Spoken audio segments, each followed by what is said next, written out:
I never thought I'd be one of those people who got caught up in a relationship situation that felt like a trap, but that's exactly what happened with Emily. It all started when we matched on Tinder. Her profile was a breath of fresh air, smart, funny, and into all the same things as me. We clicked almost immediately, swapping stories about movies, books, and our favorite music. It was effortless. We talked every day, sharing memes and sending voice notes, and it felt like we'd known each other for years. It seemed like the perfect connection. We met up for our first date at a coffee shop near my place. I could tell she was as excited as I was, maybe even more so. She was just so easy to talk to, and we spent hours chatting, laughing, and getting to know each other. It felt natural, like I was hanging out with a friend I'd known for ages. But then, after a few more dates, things started to shift. I wasn't sure if I was just overthinking it or if I had really missed something, but I started to notice little things she'd say that seemed off. It wasn't even that she was saying anything particularly strange at first, but when we were talking one night about relationships, she casually dropped that she was in an open relationship. I froze for a second. It wasn't that I was totally against the idea, but I'd never been in one, and I wasn't sure how I felt about it. I tried to laugh it off, thinking maybe she was joking, but her face was serious. "Wait, you mean like, you're okay with seeing other people?" I asked, trying to sound casual even though my heart was racing. "Yeah, it works for us," she said with a smile, almost like it was the most normal thing in the world. "We've been doing it for a while now. I just didn't think it was something I needed to mention. I mean, I figured you'd probably be okay with it." I didn't know what to say. My brain was doing backflips trying to process what she was saying. We'd been talking for weeks, and she'd never mentioned anything about this before. I had to be honest with myself. I didn't know how I felt about it. I had always thought of relationships as something pretty straightforward. You date someone. You're exclusive and you make it work. The idea of being with someone who was already in another relationship was confusing, to say the least. "I don't know, Emily.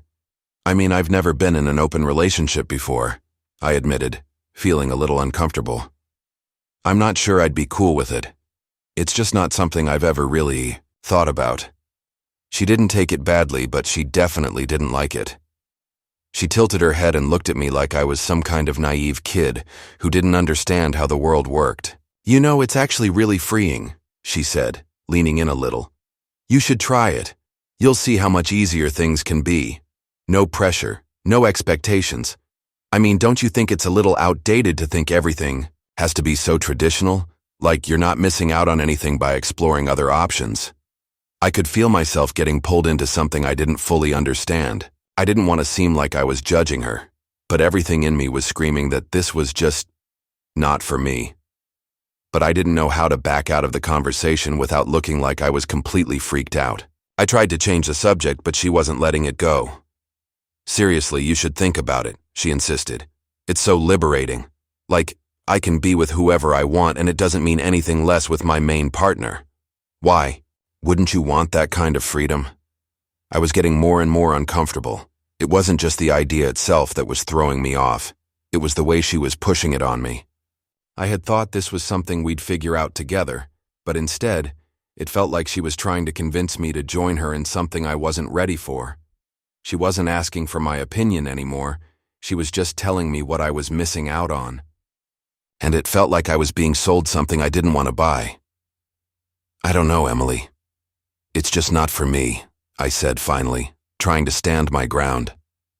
"I'm more of a one-person kind of guy. I don't really know how I'd feel about dating someone who's already seeing other people."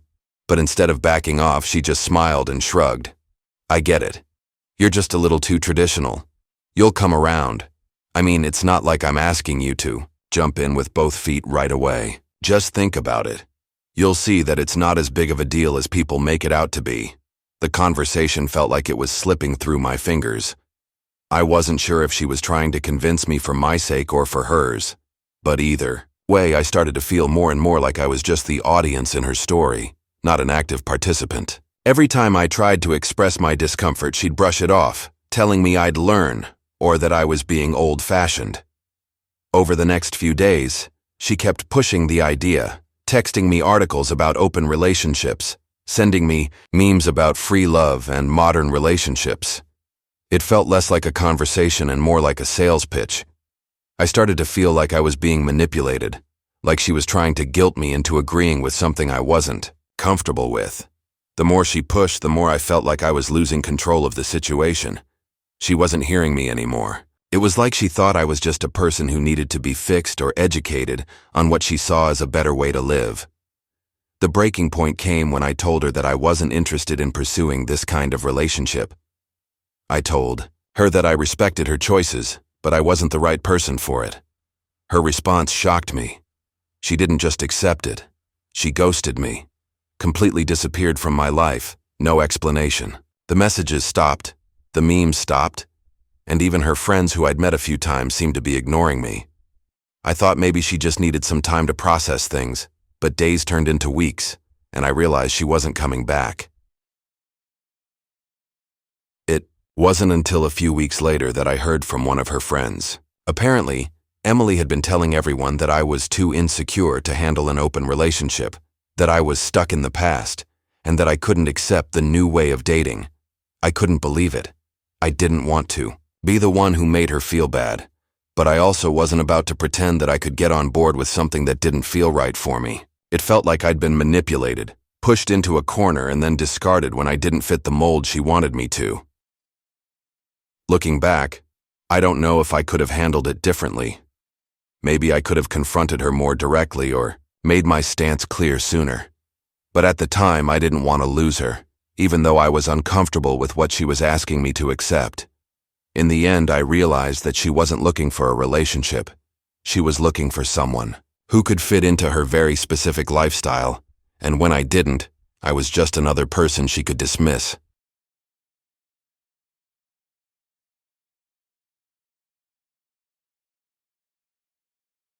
I'm a pretty optimistic person when it comes to dating. I mean, what's the worst that could happen, right? You meet someone, you chat for a while, and either it works or it doesn't.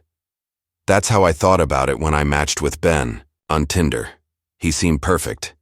He had the looks, the job, and a sense of humor that really clicked with me. We talked for a few days before deciding to meet up at a coffee shop near my place. I was nervous, but excited. I mean, we'd been chatting for a while and it felt like we had a connection. When we sat down, I immediately felt the chemistry. He was even more attractive in person, which was a nice surprise. But then, things started to take a weird turn. I'm not sure if it was the coffee or just the nerves, but as we got into deeper conversation, he started making these comments that left me uneasy. At first, they were subtle, like, "I don't get why people are into body positivity these days," or, "I just don't find women who aren't thin attractive." It was jarring, but I tried to brush it off. I mean, everyone has their own opinions, right? I wasn't about to let one comment ruin the whole date. But then it kept going. "Have you ever seen a woman who's just like so out of shape it's painful to look at?" he said, laughing as if it were the funniest thing in the world. I didn't laugh. I didn't even know how to respond. I just smiled awkwardly, hoping the conversation would change. But it didn't. Every time I tried to steer it in another direction, he'd circle back to talking about how fat people just ruin society, or how women should look a certain way to be respected. I felt my stomach drop. I was sitting there in this coffee shop with this guy I'd thought was charming, and now I was wondering if I had completely misjudged him. I kept quiet, trying to digest everything. I didn't want to be rude. He was still looking at me, waiting for me to agree with him, as if it was the most normal conversation to have. I tried to speak up. "I don't really agree with that. I think everyone has different body types and that's okay," I said softly, hoping I wouldn't escalate things. But Ben didn't take it well. His face tightened, and for a moment, it felt like the whole vibe shifted. "What? You're one of those people now? You're just going to sit there and act like it's normal to look like that?" he snapped, suddenly defensive. I didn't know how to respond. I didn't know how to fix this. I felt like I was stuck in this uncomfortable situation, trying to find the right words without making it worse. And the worst part, I could tell he didn't understand how wrong his views were. "Well, it's just the truth, isn't it?" he said, as if he had said something profound. I couldn't sit there anymore. I couldn't take it. So I ended the date early. I stood up, said something about needing to get going, and made a quick exit. My heart was racing, and I could barely focus as I walked out the door. I didn't want to deal with him anymore, but as I was walking home, I started to feel this guilt. I felt like I should have confronted him more, really challenged his views, instead of just running away. I told myself that I was too soft, too scared to speak up, but the truth is, I was just so uncomfortable. It's like everything I thought I knew about him came crashing down in that moment. I wasn't prepared for that kind of hate disguised as opinion. And looking back, I don't know if confronting him would have made a difference. Would it have just turned into a huge argument? Would I have made him think about what he was saying? Or would I have just made him defensive and angry? A few of my friends said I should have stood my ground and made my feelings clear. They said I shouldn't have let him get away with that behavior. But I'm not sure. It all happened so fast, and I was just in shock. It felt like the whole date had been a lie, like I didn't even know who he really was anymore. I think about that moment a lot, and I wonder if I could have handled it better. But at the end of the day, I don't think I would have changed the outcome. He showed me who he really was, and I don't need to waste my time on someone who thinks like that.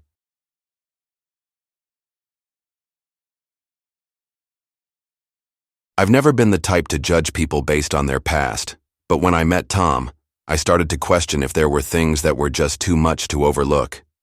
We'd been chatting for a while on Tinder, and everything seemed great. He was funny, a little quirky, and seemed like he had his life together. I was looking forward to meeting him. We set up a dinner date at a nice restaurant.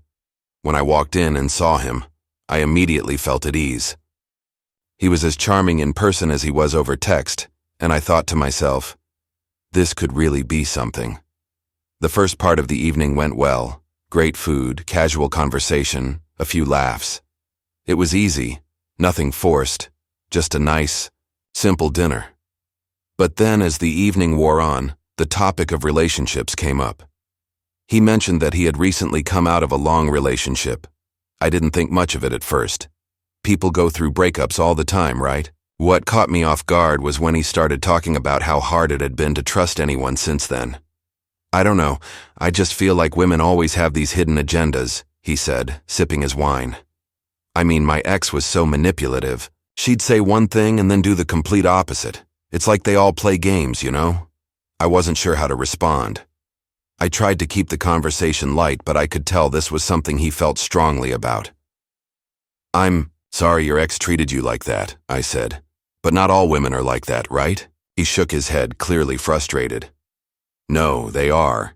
It's like they're all playing some game, testing you, trying to see how much you'll put up with. It's exhausting. He paused for a moment, then leaned in a little, like he was about to share a big secret. Honestly, I think it's all part of this whole feminist thing. Women today think they can do whatever they want, and guys are just supposed to put up with it. It's like feminism has messed everything up. I felt my stomach drop. I wasn't sure what to say. I knew there were some people out there with extreme views, but hearing them come from someone I'd just met was unsettling. I tried to steer the conversation in a different direction, but Tom wasn't done. I mean, it's like this whole movement has just turned everything upside down, he continued. Women don't even know what they want anymore, and they expect men to just figure it out. It's all about power and control now. Relationships used to be simple. My mind was racing. I had no idea what to say to this. Was he serious? Was this some kind of joke? I tried to stay calm, thinking maybe I could change the subject and get back to the nice evening we were having. But he wasn't having it. Look, I'm not saying that all women are bad or anything, but let's be real. Feminism has ruined relationships. Now it's all about who has the power. It's like I can't even trust anyone anymore. I don't even know who to believe anymore. I could feel the tension building. I didn't know how to handle this. The conversation was completely turning into something I didn't expect. It felt like every time I tried to counter what he was saying, he doubled down. I was starting to get really uncomfortable, but I didn't want to be rude. He was clearly passionate about what he was saying, but it felt more like he was trying to convince me that his views were the only ones that made sense. When he started going off about how all women want the same thing, I couldn't stay quiet anymore. I don't think that's true, I said, trying to stay calm. I mean, everyone is different. Just because one person treated you badly doesn't mean that's how everyone will treat you. He looked at me, a little taken aback. You don't get it. They're all the same. It's all about manipulation. I just want someone who's not going to play these games. I took a deep breath, trying not to let my frustration show. Tom, I get that you've had a bad experience, but that doesn't mean you can generalize about all women like that. I'm not trying to be rude, but it's just not true. But it didn't matter. The more I disagreed with him, the more defensive he became. He started raising his voice, talking about how women today were all the same, and how feminism had ruined everything. I could feel myself getting trapped in this conversation, and I wasn't sure how to get out. It was like he couldn't hear me at all. The more I tried to reason with him, the more he seemed to dig in his heels. I glanced at my watch. The dinner had already gone on for almost 2 hours, and I couldn't sit through any more of this. It wasn't just that I disagreed with him, it was the way he was so sure of himself, the way he believed that everyone, especially women, were out to get him. The more he spoke, the more I realized this wasn't just a bad breakup situation. This was someone who had completely internalized his bitterness and was looking for someone to confirm his views. I excused myself to the bathroom. My mind was racing. How had the date gone so wrong? Was this just a one-off thing, or was this a pattern for him? I didn't know what to think. I needed to figure out how to end this without making things worse. I couldn't just sit there and listen to him bash women for another minute, so when I returned to the table, I told him I needed to leave. I didn't even explain myself. I just said I wasn't feeling well and needed to go. He didn't seem to care. He barely looked up from his drink as I stood to leave. I walked out of the restaurant, my heart pounding. As I sat in my car, I couldn't help but wonder if I had made a mistake by even entertaining a date with him in the first place. Maybe I was too forgiving, too quick to give someone the benefit of the doubt. But more than that, I felt disgusted. I'd been sitting across from someone who genuinely believed women were manipulative, who thought feminism had ruined relationships, and who wasn't interested in hearing anything else. I didn't text him again. I didn't want to. I didn't need someone like him in my life, especially not someone who couldn't even respect a basic level of mutual understanding in a relationship. A few days later, I found out that he had been texting me, asking me why I left so abruptly. I ignored the messages. What was I supposed to say to him? That his views made me uncomfortable? That his whole attitude was a red flag? I didn't need to explain myself any further. I ended up telling a couple of friends about the date, and they were all horrified. They couldn't believe what he had said, and honestly, neither could I. Looking back, I realized that I had been so wrapped up in wanting things to work out that I ignored the red flags in the beginning. But I wasn't going to beat myself up over it. I'd learned a valuable lesson that night. Trust your gut, and never let someone's bitterness or extreme views make you feel like you have to justify your own beliefs. I never expected that a simple dinner date could turn into one of the most awkward and unsettling experiences of my life. When I matched with Claire on Tinder, I had no idea what I was getting myself into. Her profile looked great. She was into hiking, dogs, and traveling. She had a solid job and seemed like someone I could really connect with. We started chatting, and everything seemed perfect. The conversation flowed easily, and we made plans to meet up for dinner. When we finally met, Claire was exactly how I pictured her: friendly, funny, and genuinely easy to talk to. We clicked immediately, sharing stories about our favorite trips and bonding over mutual interests. But as the evening went on, something started to feel off. It wasn't anything huge at first, just little things that didn't quite sit right. It was when we were talking about relationships that things started to take a strange turn. Claire casually mentioned that she had been in a serious relationship recently, but that it had ended when her ex couldn't understand her need for space. At first, I didn't think much of it. People break up for all sorts of reasons. But then, she added something that made me pause. He just didn't get it, she said, a slight edge in her voice. I had to teach him a lesson. He didn't respect my boundaries, so I had to take drastic measures. I tried to play it cool, but something about the way she said it made me uneasy. It wasn't the fact that she'd set boundaries with her ex, it was the way she seemed almost proud of the fact that she'd gone to such extreme lengths. It didn't sit well with me. She continued, "I got a restraining order against him, not because he was abusive or anything. He just wouldn't leave me alone when I told him I needed space." I didn't know how to react.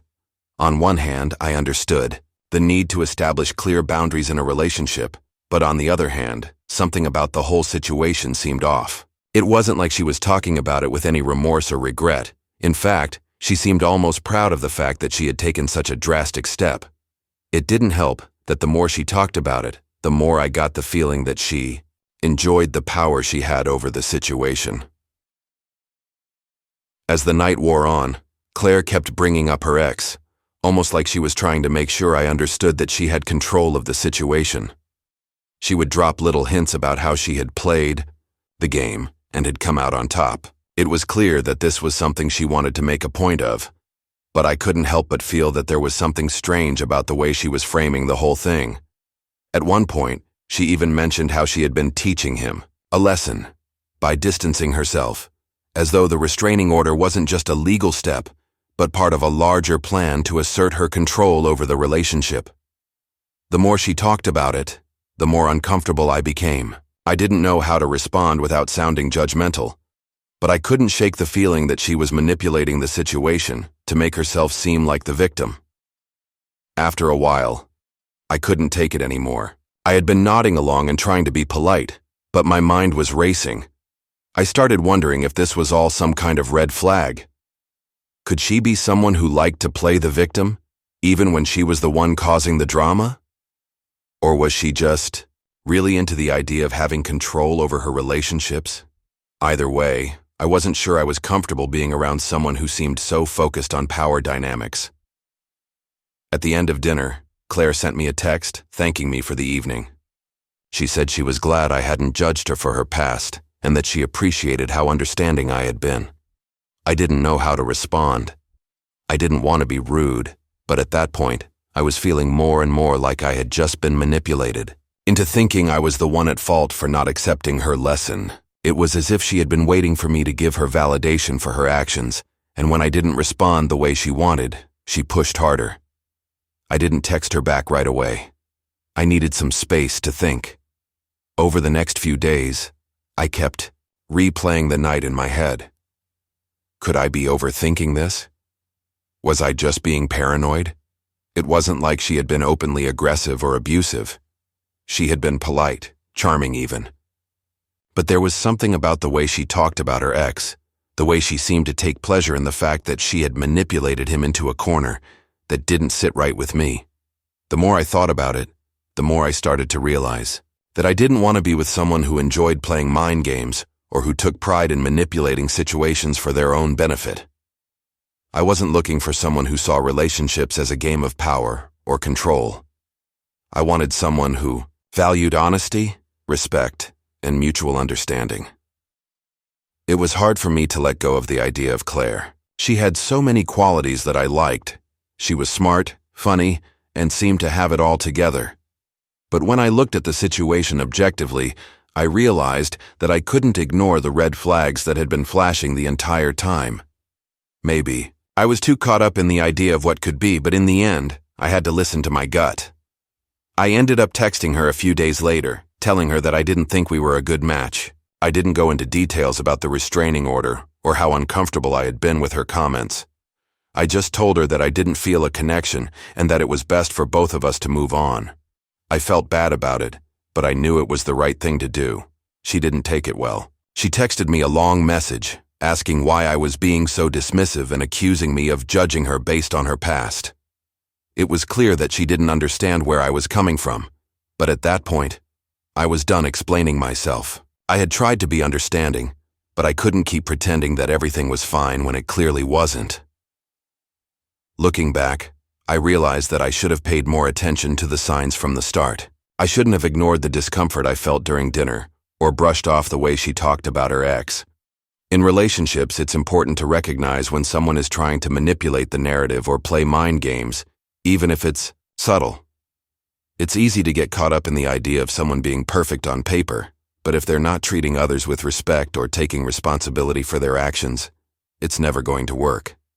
I learned that it's not enough to just be polite and go along with things to avoid conflict. Sometimes, the best thing you can do for yourself is to trust your instincts and walk away from situations that don't feel right. No matter how charming or attractive someone is, if they're not the kind of person you want to be around, it's better to cut your losses early. When I first matched with Jack on Tinder, I'll admit I was a little bit excited. His profile picture showed a guy with a charming smile, dressed in gym clothes, looking like someone who took fitness seriously. I'd always been a bit self-conscious about my body, but I was determined to meet someone who appreciated me for who I was, not just how I looked. We hit it off pretty quickly, and after a few days of texting, we made plans to meet up. Our first date was fun. He was easy to talk to, funny, and very into fitness, which I thought was great, considering I wasn't exactly an athlete myself. We went for a walk at a park, grabbing coffee afterward, and it felt natural. There was good chemistry between us. He talked a lot about his fitness routine, which I didn't mind. He was passionate about it, and I respected that. We even laughed about how we could both probably use a little more exercise in our lives. I liked him. He was easygoing, didn't take himself too seriously, and seemed genuinely kind. But after that first date, things started to take a weird turn. Over the next few days, Jack would text me constantly, and the conversation would always turn back to fitness. At first, it was just casual suggestions like, "Hey, you should try this workout I did today. I think you'd really like it." Or, "I can send you a link to this app I use for meal tracking, it really helps." I didn't think much of it at first. After all, we both enjoyed being active, so why wouldn't he want to share his knowledge with me? But then the comments started to become a little more pointed. One day, after I'd sent him a picture of me enjoying a lunch with a friend, he texted back, "You know, you could eat a lot cleaner. Just cut out the carbs and you'd see a huge difference." I was taken aback. I hadn't asked for his opinion on my eating habits, and I hadn't even mentioned that I was trying to lose weight. But I tried not to let it bother me. I simply responded with, "I'm happy with how I eat. Everyone's body is different, right?" Jack didn't take the hint. He didn't get angry or anything, but the comments kept coming. He sent me articles about how sugar was the devil, about how no one gets results unless they push themselves hard in the gym every day. He'd check in on me, asking if I had worked out yet, and if I said no, he'd respond with something. Like, a few weeks of consistently working out will change your whole life. You should really try harder to make it a habit.